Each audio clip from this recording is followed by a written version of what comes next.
Train your ears to understand fast, natural English by listening to this conversation that took place when I went camping last weekend.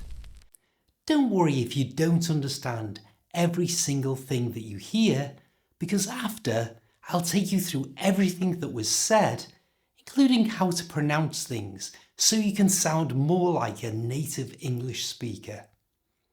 There's also a free guide to this lesson that you can download in the description. But if you've already given your email address, then it's already in your inbox. At the end, you can practice your speaking skills by taking part in the conversation yourself. Hi, I'm Steve. Let's do this.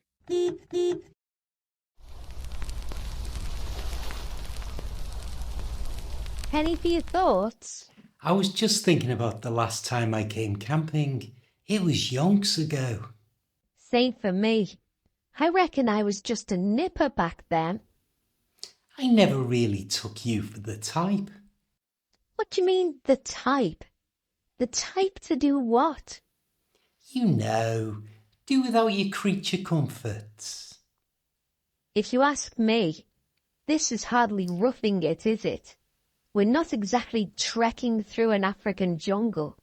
I suppose not, but we do still have to hoof it across a field to get to the loo, and there's no joy in that. You've got a torch. What's the matter with you, you wuss? Fair enough. It's nice here though, isn't it? It's just so good to get away from the TV and computer screens, even for a long weekend. I was starting to get square eyes. In my opinion, we spend way too much time cooped up indoors these days. Fresh air is just the ticket. I couldn't agree with you more. I can feel myself de-stressing already. And the sound of the waves lapping and the leaves rustling, it's proper lulling me to sleep. Oh, absolutely. Me too. It's the best way to clear your head. I can almost forget about all the daily slog back home. Absolutely. I reckon we should get away more often. I'd love that. Honestly, there's nothing like getting off the beaten track and back to nature. You can say that again. What do you reckon about tomorrow? We could have a little wander around the campsite, maybe have a natter with some of the other campers. Sounds like a plan. It'll be nice. It's always good to have a chinwag with new faces. Are you ready to turn in? Yes, I'm pooped. Me too. It's been a long day. I'm knackered. You know, the last time I went camping with my mum and dad, it chucked it down, and we ended up absolutely drenched. Well, we don't have to worry about that. The forecast is fine and dry for tonight. Great stuff. I must say though, even with the fire, it's starting to get a bit nippy. Now who's the wuss?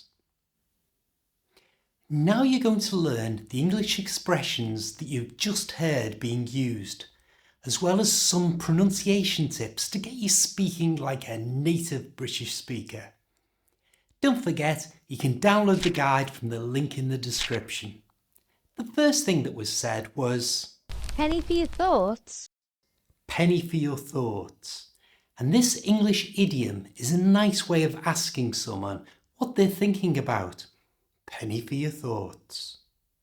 And what I was thinking about was, it was a long time since I'd been camping.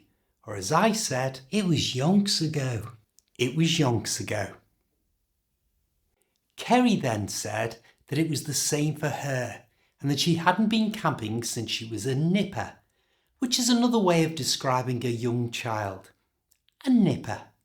Next we heard me say that she didn't look the type. That is, she didn't seem to have the personality to do without her creature comforts. And creature comforts are the small luxuries that we all have in our everyday lives, such as a warm place to sleep and water that comes out of a tap. One of these creature comforts is having easy access to a toilet, or as I called it, a loo. But because we were camping, we had to hoof it across a field to get to one. And to hoof here means to walk a long way. Kerry said, You've got a torch. What's the matter with you, you wuss? first, a torch is one of these. And a wuss is a funny way to call someone weak or frightened. When I was little, or a nipper, my mum would always say that I would get square eyes from watching the television too much. But now you can say the same thing about staring at a computer screen for too long. To say this in a fast, natural way, move the R sound from square over to the front of the I sound in eyes. So it's not square eyes, it becomes square eyes. Square eyes. Push your lips forward to get a good British R sound. Square eyes. You try.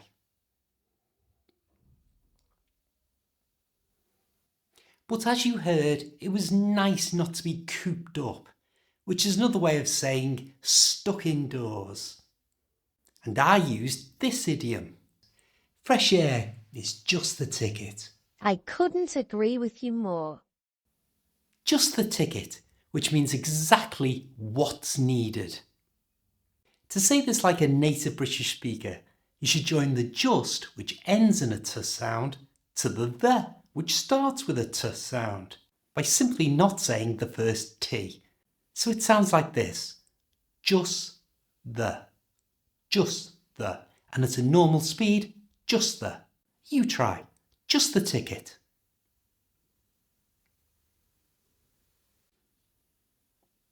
You heard two different types of sound described, and the sound of the waves lapping and the leaves rustling. First, the waves lapping, and then the leaves rustling. In this last word, rustling, the T in the middle has a consonant on either side of it, so it's usually not pronounced. It's not rustling, it's rustling. You try. Rustling. People use the word proper to describe anything that's genuine or real, or take the place of very. I'm a proper good teacher. You're a proper good learner. We are proper. It was good to get away from the daily slog, which means the usual tiring daily routine. And we were off the beaten track, which is away from where people usually go. Off the beaten track. In the conversation, you heard two different ways to describe having a friendly chat. Having a natter and having a chinwag. They all mean the same thing. I used this phrasal verb. Are you ready to turn in? Turn in, which means to go to bed.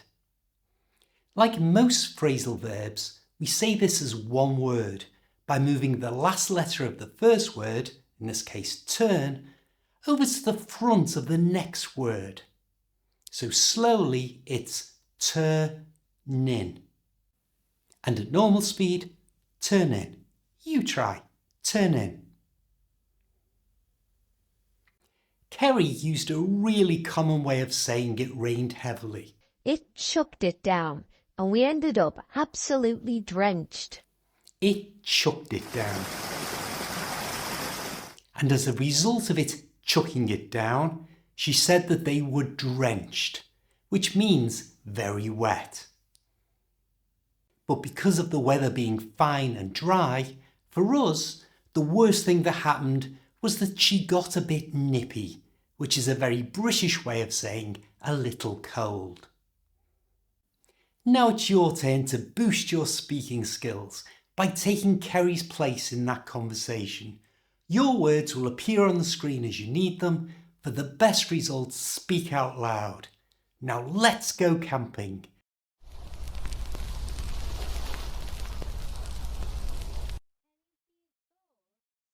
I was just thinking about the last time I came camping. It was yonks ago.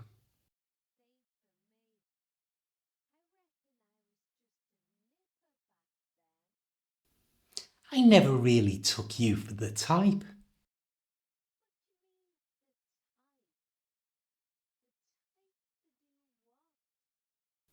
You know, do without your creature comforts.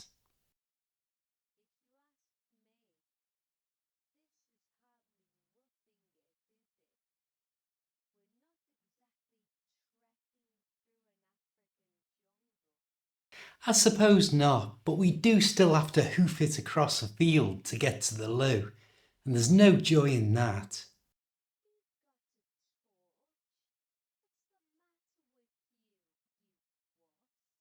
Fair enough. It's nice here though, isn't it?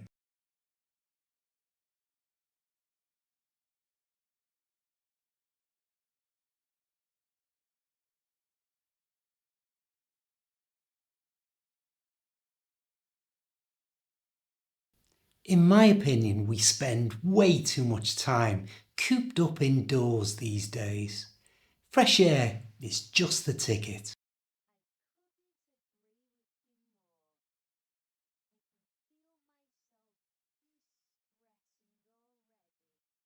And the sound of the waves lapping and the leaves rustling, it's proper lulling me to sleep.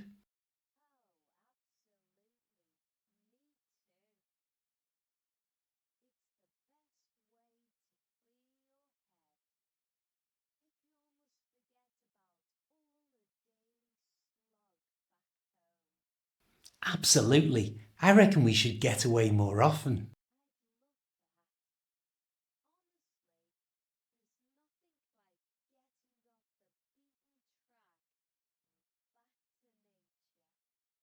You can say that again.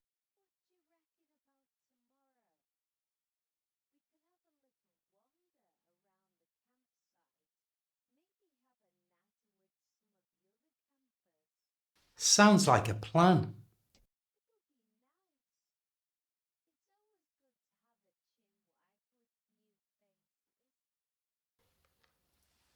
Are you ready to turn in? Me too. It's been a long day. I'm knackered.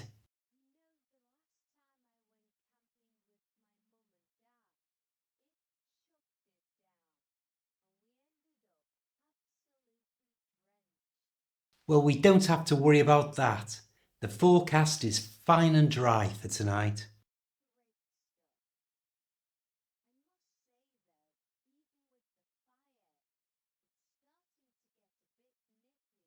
Now who's the wuss? Learning English doesn't have to be a daily slog. Click on this link for a fun, fast way to boost your fluency. I'll see you next time.